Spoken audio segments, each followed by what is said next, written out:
Do they really destroy expensive cars in movies?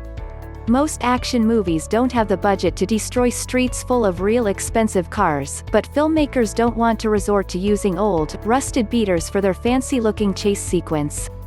So, they make compromises to trick the audience into thinking these ultra-expensive and rare cars are being wrecked. Shells. Just because a car looks fancy on the outside doesn't mean it harbors standard production components inside. A quick way to make a cheap car look nicer is to replace its exterior with a plastic shell that resembles a classic or higher-end model. Some independent companies will even build and sell bare-bones frames that can be outfitted with shells, kind of like stock cars are.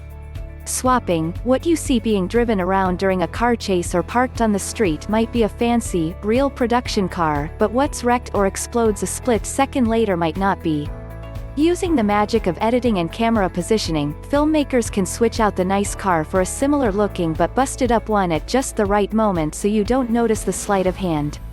Stripping. If filmmakers are committed to using a certain car on screen or automotive sponsors want certain models to be featured, an affordable solution is to strip the vehicle of its most expensive components, such as upholstery and technology features, and use a lower-end powertrain.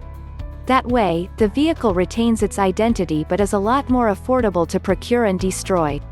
Digital. This is another case in which the real thing is briefly substituted for a fake. The car that explodes or, in many cases, the hordes of cars destroyed in a cataclysmic disaster is just a computer-generated digital animation made to look like the real thing. Damaged. Just because a car looks good outside doesn't mean it's pristine inside. Filmmakers can obtain vehicles that have received water damage, for example, from auctions or junkyards for a fraction of what they normally would cost in sell-able condition. There are some cases in which the real things are actually wrecked, particularly in big-budget blockbusters like the Fast and the Furious or James Bond franchises, where filmmakers pride themselves on and have a reputation for spending tens of millions of dollars wrecking high-end models. But those are obviously rare instances. Sometimes yes. Sometimes, a kit car that just looks expensive is used. See Stefan Gebhardt's answer. Sometimes, a virtual car is used. An example of this is the Blackbird, a vehicle that can appear to be any car by using CGI overlays. Sometimes, they actually destroy the real thing. This was actually mentioned by the director in one of the extras on the James Bond Casino Royale Blu-ray. They talked about setting up the scene near the end of the movie where 007 flips his DBS. They used modified BMWs to test the stunt, and then when they tried to flip the DBS on film, the car refused to flip and stubbornly returned to all four wheels despite the formidable ramp designed specifically to launch the car into the air and land on its roof.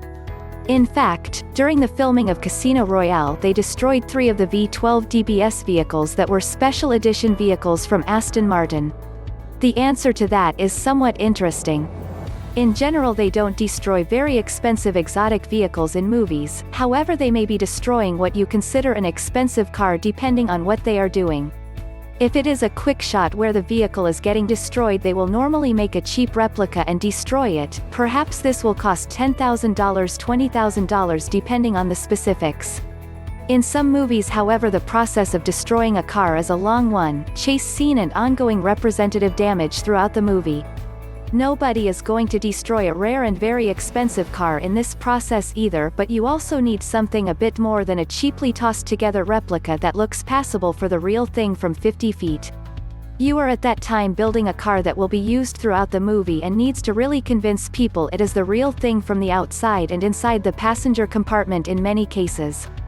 For these more detailed cars they again build replicas, however they can be much more expensive, perhaps even $300,000, $500,000 to build these one-off replica cars to use in the movie and destroy.